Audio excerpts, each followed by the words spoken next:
Spiderman brand new day के trailer के आने के बाद अब एवेंजर्स डूम्सडे के ट्रेलर के आने का इंतजार है। Overall Spiderman brand new day movie actually Avengers doomsday से 4 साल आगे के समय में टाइम प्लेस करने वाली है। आई मीन कि एवेंजर्स डूम्सडे के इवेंट्स हो चुके होंगे, ऐसा बहुत लीक्स एंड हमारे रूमर्स सामने निकल कर आ रहे हैं। पर ओवरऑल टेक्निकली देखा जाए तो actually Avengers doomsday Spiderman brand new day से पहले देखने को मिलनी चाहिए थी, लेकिन फिर भी किसी कारण के चलते एवेंजर्स डूम्सडे में 18 दिसंबर को देखने को मिलेगा और स्पाइडरमैन ब्रांड न्यू डे 31 जुलाई को। पर फिर भी भाई हमें एवेंजर्स डूम्सडे में जो लास्ट में इवेंट्स होने वाले हैं उसकी एक छोटी सी झलक स्पाइडरमैन ब्रांड न्यू डे के अंदर देखने को मिल जाएगी। एंड नाउ भाई Spiderman brand new day technically tease कर देगी एवेंजर्स डूम्सडे के एंडिंग में आखिरकार ऐसा क्या होगा जो कि नया प्लॉट ट्विस्ट इंटर करने वाला है। एंड भाई actually Spiderman brand new day के अंदर हमें वेनम देखने को मिलने वाला है। बहुत सॉलिड रूमर आ रहे हैं, बहुत सारे मल्टीपल सोर्सेस से। ओवरऑल एवेंजर्स डूम्सडे मूवी के अंदर बहुत सारे ऐसे कैरेक्टर हैं जिनकी डेथ होने वाली है, लेकिन बहुत सारे ऐसे कैरेक्टर हैं जो कि अलाइव बचने वाले हैं एवेंजर्स सीक्रेट वॉर्स के लिए। मतलब ये मूवी जो है मार्वल सिनेमैटिक यूनिवर्स को बदलने में कोई कसर नहीं छोड़ने वाली है। हो सकता है एवेंजर्स सीक्रेट वॉर्स के बाद हमें कोई भी मार्वल सिनेमैटिक यूनिवर्स का पुराना कैरेक्टर फिर से मार्वल सिनेमैटिक यूनिवर्स या एवेंजर्स की फिल्मों में ना देखने को मिले। इसलिए इस मूवी के अंदर काफ़ी सारे बड़े ओल्ड कैरेक्टर जो कि बहुत बड़ा प्लॉट ट्विस्ट लेकर आएंगे और बहुत ज़्यादा कुछ डिलीवर करके जाएंगे ताकि उनकी कमी हमें दोबारा महसूस ना हो। जस्ट लाइक आयरन मैन को आपने देखा कि आई थिंक इससे बेहतर एंडिंग उनकी हो नहीं सकती थी। वो दोबारा वापस तो आ रहे हैं, लेकिन वो एज अ डॉक्टर डूम आ रहे हैं, एज अ विलन वो इंट्रोड्यूस होने वाले हैं। पर ओवरऑल एवेंजर्स डूम्सडे के अंदर सबसे मेजर रोल होने वाला है one and only the god of multiverse Loki का। लोकी क्या है भाई, मल्टीवर्स की टाइमलाइंस को होल्ड कर रहा है। मतलब टेक्निकली देखा जाए तो पूरे के पूरे मल्टीवर्स में क्या हो रहा है ये लोकी को पता है, किसी और कैरेक्टर को नहीं।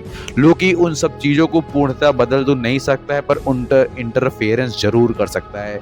और लोकी को इस बात का अंदाजा है कि डॉक्टर डूम आने वाला है, क्योंकि उसको ये पता था कि कैंग के जाने के बाद उसको ही गद्दी संभालनी होगी। और कैंग का जाना और लोकी का आना ये बिल्कुल भी निश्चित नहीं था, लेकिन लोकी को अब इस बात का अंदाजा होगा कि एक्चुअली एक बहुत बड़ा मल्टीवर्सल थ्रेट आ रहा है और उसका ओरिजिन कहीं ना कहीं डॉक्टर डूम जो है वो लोकी की वजह से ही हो रहा है। मतलब डॉक्टर डूम के आने का कारण लोकी ही बनने वाला है। कैंग का जाना ये सब प्लान में था ही नहीं। कैंग के जाने के बाद लोकी का आना तय हुआ। लोकी के आने के बाद मल्टीवर्स की सारी टाइमलाइन पूरी तरह से रीराइट हो गई और सब कुछ बदलने लगा, क्योंकि लोकी ने सबको फ्री विल दे दी। और फ्री विल का डिसएडवांटेज यही है कि वो सारी चीज़ें बदल जाएंगी जो कि पहले से निर्धारित है, निश्चित है।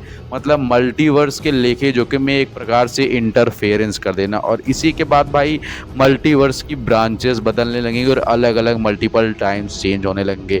हमारा दूसरा कैरेक्टर प्रोफेसर एक्स जो कि मल्टीवर्स के टाइमलाइन में भी इंटरफेरेंस करते हुए देख सकते हैं, जिनकी सुपर पावर्स माइंड को कंट्रोल करना और एक्चुअली एनर्जी को चेंज करना और भाई एक्चुअली लोगों के दिमाग में घुस के उनके थॉट्स को चेंज करना है। टेक्निकली तो भाई माइंड कंट्रोल करना है हुआ, लेकिन ओवरऑल वो भी मल्टीवर्स के इंटरफेरेंस में मेजर चेंजेस करते हुए नजर आएंगे। और साथ में वन एंड ओनली हमारे डॉक्टर स्ट्रेंज का कैरेक्टर हमें टीज तो नहीं किया गया, लेकिन भाई एक्चुअली डॉक्टर स्ट्रेंज जो है मल्टीवर्स का सबसे बड़ा थ्रेट है। और ऐसा मैं नहीं कह रहा, अगर आपने मल्टीवर्स ऑफ मैडनेस मूवी देखी है तो आपको ये बात अच्छे से पता होगी कि भाई एक्चुअली मल्टीवर्स का सबसे बड़ा थ्रेट कोई और कैरेक्टर नहीं, खुद डॉक्टर स्ट्रेंज है।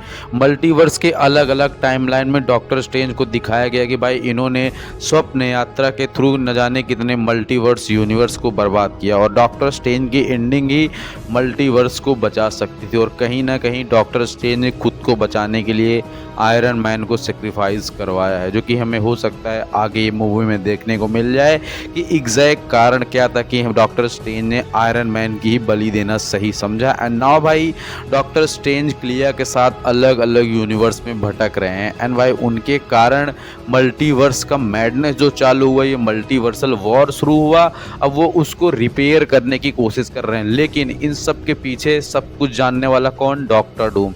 और डॉक्टर डूम और भाई हमारे डॉक्टर स्ट्रेंज की मुलाकात मल्टीवर्स में 110% होने वाली है इस एवेंजर्स डूम्सडे के इवेंट्स के पहले, क्योंकि डॉक्टर स्ट्रेंज की वजह से ये सारा रायता फैला हुआ है और डॉक्टर स्ट्रेंज और डॉक्टर डूम कहीं ना कहीं एक बात पे एग्री होने वाले हैं कि हाँ भाई ये जो गलतियां हुई हैं ये मेरी वजह से हुई हैं, और डॉक्टर डूम उनको सुझाव देगा कि मल्टीवर्स की टाइमलाइंस को कैसे रिपेयर करना है, जो कि भाई एक्चुअली डॉक्टर डूम का प्लान सीधा यहाँ पे अटकेगा कि उसको बताना है बैटलवर्स, उसको बनाना है बैटलवर्स, और ये कन्विंस करने में कामयाब हो जाएगा डॉक्टर स्ट्रेंज को कि भाई एक्चुअली मल्टीवर्स को बचाने का सिर्फ एक रास्ता है, क्योंकि डॉक्टर स्ट्रेंज को पता है कि मल्टीवर्स का थ्रेट कितना बड़ा है, और वो है बैटल वर्ल्ड का क्रिएशन, जहां पर मल्टीपल अलग अलग अर्थ्स एक में ही कंबाइन होने वाली, मतलब किसी दूसरे यूनिवर्स का न्यूयॉर्क, किसी दूसरे यूनिवर्स का क्वीन, किसी दूसरे यूनिवर्स का बर्लिन, या फिर अलग अलग धरती के अलग अलग टुकड़े जो कि मल्टीवर्स के साथ एक ही अर्थ में आके जुड़ते हैं, जिसकी वजह से बहुत सारे मल्टीपल पीसेस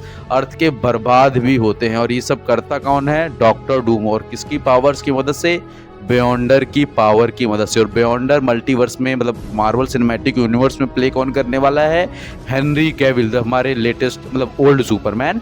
एंड नाउ भाई Henry Cavill as a Beyonder play करने के बाद डॉक्टर स्ट्रेंज उनकी पावर की मदद से मल्टीवर्स को रिपेयर करने में हेल्प करेगा डॉक्टर डूम की, और भाई इन दोनों की वजह से ही मल्टीवर्स कोलैप्स करेगा। एंड भाई डॉक्टर स्ट्रेंज और डॉक्टर डूम अलग अलग यूनिवर्स में ट्रैवल करके उन पीसेस को इकट्ठा करने की कोशिश करेंगे, उन कैरेक्टर्स को, उन सुपर हीरोज़ को एक साथ लाएंगे जो कि बैटल वर्ल्ड बनाने में हेल्प करेगी। जैसे ही बैटल वर्ल्ड का क्रिएशन होगा, डॉक्टर डूम अपना फेस रिवील करेगा और अपना असली चेहरा सबके सामने लाएगा, और सबको इस बात का एहसास होगा कि एक्चुअली वो मल्टीवर्स का क्रिएशन करके डॉक्टर डूम की हेल्प नहीं कर रहे थे, वो डॉक्टर डूम के मिशन में उसको कामयाब कर रहे थे। एंड इसके बाद भाई थ्रेट का आना यहीं से स्टार्ट हुआ कि डॉक्टर डूम ने सबको मैनिपुलेट किया हुआ है, जो कि उसने कॉमिक्स में कई बार किया हुआ है, और वो एक्चुअली ये सब इसीलिए कर रहा था कि सब उसको सुप्रीम माने, सब उसको गॉड एम्परर डूम माने, ना कि डॉक्टर डूम। और फिर वहीं से सीक्रेट वॉर्स की शुरुआत होने वाली। बाकी ओवरऑल मैं भी बेसब्री से इंतजार कर रहा हूँ भाई एवेंजर्स डूम्सडे के ट्रेलर का, और कोई झूठी दिलासा नहीं दूंगा। मुझे उम्मीद नहीं है कि महीने भर से पहले कोई भी टीजर ट्रेलर देखने को नहीं मिलेगा, और मुझे ये भी लग रहा है कि लगता है प्लॉट्स पहले लीक हो जाएंगे, ट्रेलर साला बाद में आएगा। बाकी ओवरऑल आपको अगर अच्छा लगा ये वीडियो, सब्सक्राइब लाइक शेयर करना। मिलता है नेक्स्ट किसी अपडेट रिव्यू ट्रेलर के साथ। बाकी आप सब ठीक होंगे। Thanks for watching.